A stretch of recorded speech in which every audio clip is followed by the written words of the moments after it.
आज मैं लेकर आई हूँ आपके लिए मज़ेदार से दही बड़ों की रेसिपी। चलें तो गाइस मज़ेदार से दही बड़े बनाना स्टार्ट करते हैं। रेसिपी की तरफ चलते हैं। ये देखें सामान मैंने निकाल लिया है। 1 कप मैंने बेसन लिया है, इसको अच्छे से मैंने छान लिया है। बाकी सामान निकाल लिया है मैंने। मैं बताती हूँ क्या क्या चीज़ें चाहिए हमें डालने के लिए इसमें। 1 चम्मच कुटी हुई मिर्चें ली है मैंने, 1 चम्मच नमक लिया है, थोड़ा सा मैंने सोडा लिया है और लिया मैंने हल्दी आधा चम्मच। ये सब चीज़ हम इसमें ऐड करके इसका अच्छा सा पेस्ट बना लेंगे। थोड़ा पानी ऐड करके मैं इसका पेस्ट बना लूँगी। ये देखें सब चीज़ें मैंने इसमें ऐड कर दी हैं। अच्छे से मिक्स कर लेंगे इसको। बहुत ज़बरदस्त रेसिपी, आप ज़रूर ट्राई करिएगा। रमज़ान है, रमज़ान में बहुत मज़े के लगते हैं दही बड़े। ये देखें थोड़ा पानी मैं इसमें ऐड कर रही हूँ।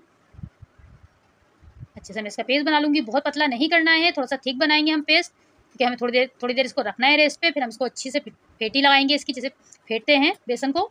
तकरीबन 3 से 4 मिनट अच्छे से इसको फेंटेंगे तो ये खुद ही पतला हो जाएगा। ये देखें अच्छे से मैं इसको मिक्स कर लूँगी, तो उसको रख दूँगी तकरीबन 1 घंटे के लिए। 1 घंटा हो चुका है गाइस। अब मैं अच्छी तरीके से इसको फेंटूँगी। ये वॉल्यूम में डबल हो जाएगा फिटने से, और फिर इसमें गुठलियाँ भी नहीं बनती हैं दही बड़ों में। अच्छी तरीके से फेंट लें आप इसको। हम इसकी चटनी तैयार कर लेते हैं जब तक। कि देखें मैंने इमली ली है 3 से 4 चम्मच, इसको मैंने भिगो दिया है। इसके बीज निकाल दूँगी मैं। 1 गड्डी मैंने हरे धनिया के लिए, 4 से 5 हरी मिर्चें ली हैं मैंने, 3 से 4 ली हैं मैंने लहसुन की कलियाँ, 1 चम्मच मैंने कुटी हुई मिर्चें ली हैं, आधा चम्मच जीरा और आधा चम्मच ही नमक लिया है। इन सबको हम मिक्स करके एक अच्छी सी मज़ेदार सी चटनी तैयार कर लेंगे। ये देखें मैं अच्छे से इसको पीस लूँगी। ये चटनी आप दही बड़ों में भी डाल सकते हैं और आप इसको पकौड़ों वगैरह के साथ भी इस्तेमाल कर सकते हैं। बहुत मज़े की लगती है चटनी। ये देखें चटनी हमारी बिल्कुल रेडी है। ज़बरदस्त इतने मज़े की लगती है चटनी, आप ज़रूर ट्राई करिएगा। दही हम फेंट लेते हैं अच्छी तरीके से। 1 प्याली मैंने दही ली है। ये चटनी हमारी जो हमने पीसी है वो है। 2 अदद मैंने प्याज़ें लिए हैं, इनको बारीक काट लिया है मैंने। दही को अच्छे से हम फेंटेंगे पहले। अच्छी तरीके से मैं इसको फेंट लूँगी ताकि कोई लम्स वगैरह ना रहे इसमें। ये रेसिपी आप ज़रूर ट्राई करिएगा और मुझे बताइएगा कि मेरी रेसिपी आपको कैसी लगी। ये देखें अब मैं इसमें चटनी भी ऐड कर दूँगी 3 से 4 चम्मच, जितनी आपको ज़रूरत हो चटनी की। जितना आप तीखा पसंद करते हैं उस हिसाब से आप चटनी ऐड कर सकते हैं।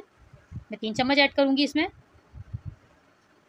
क्योंकि अभी हम चाट का मसाला वगैरह भी ऐड करेंगे तो बहुत ज़्यादा तीखा नहीं कर रही हूँ मैं इसको। ठीक है अच्छी तरीके से मैंने इसको फेंट लिया है। अभी जो प्याज हमने काट के रखी हुई है इसको मैंने धो लिया था 2-3 पानी से, ताकि इसमें जो एक झले सी आती है प्याज की वो ना आए। देखें वो मैंने ऐड कर दी है इसमें प्याज भी।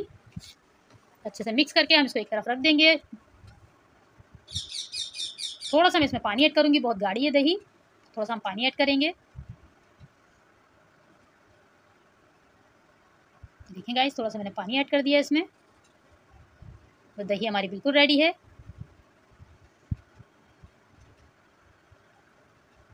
हम इसको एक तरफ रख देंगे, हम फुल्कियाँ तैयार कर लेंगे जब तक।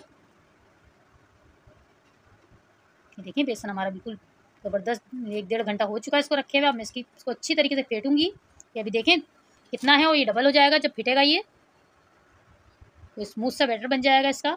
अच्छी तरीके से फेंटूँगी इसको। जितना अच्छा आप फेंटेंगे उतने ज़बरदस्त दही बड़े फुल्कियाँ तैयार होंगी, उसमें गुठलियाँ वगैरह नहीं बनती हैं बिल्कुल भी। देखें 1 से 2 मिनट आप अच्छे से इसको फेंट लें। देखिए माशाल्लाह से कितना ज़बरदस्त हो गया। अब मैं इसकी फुल्कियाँ तैयार कर लूँगी। ऑयल गर्म करने रख दिया है मैंने। हल्का सा हमारा ऑयल गर्म हो जाए, बहुत तेज़ ऑयल में नहीं डालिएगा, गर्म ऑयल में, नहीं तो ये ऊपर से सिक जाती है, अंदर से कच्ची रह जाती हैं। हल्का सा हमारा ऑयल गर्म हो गया है। देखिए मैंने फुल्कियाँ इसमें डाल दी हैं। वो लो फ्लेम पे मैं इसको फ्राई कर रही हूँ ताकि अंदर तक से ये बिल्कुल सिक जाए। 4 से 5 मिनट लगेंगे, बिल्कुल ज़बरदस्त तैयार हो जाएंगी हमारी फुल्कियाँ।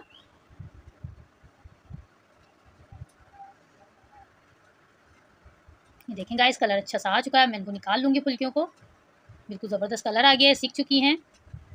इन सबको मैं निकाल लूँगी। ये देखें मैंने सारी फुल्कियाँ निकाल ली हैं। इसको मैं रख दूँगी तकरीबन 15 से 20 मिनट के लिए, तब जब तक ये ठंडी ना हो जाए।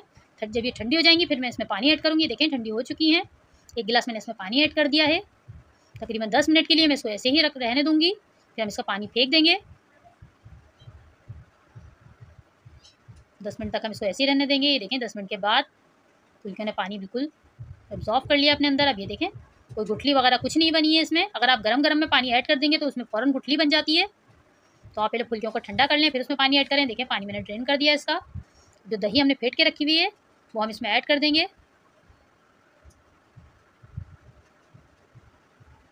सारी दही मैंने इसमें ऐड कर दी है। हम इसका अच्छा सा एक भंगार भी बनाएंगे।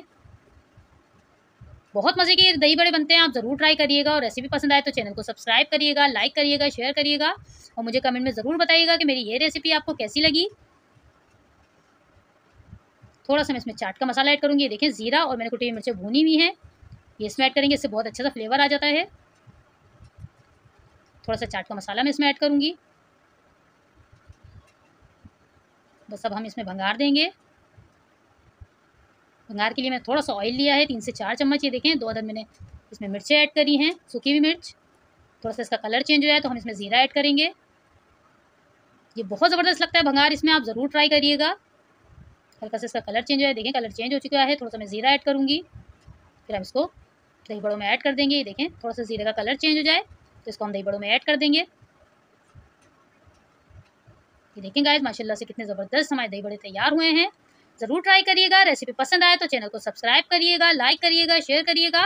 अपना ख्याल रखिएगा, मुझे दुआओं में याद रखिएगा। मेरी रेसिपी ज़रूर ट्राई करिएगा। अल्लाह हाफिज़।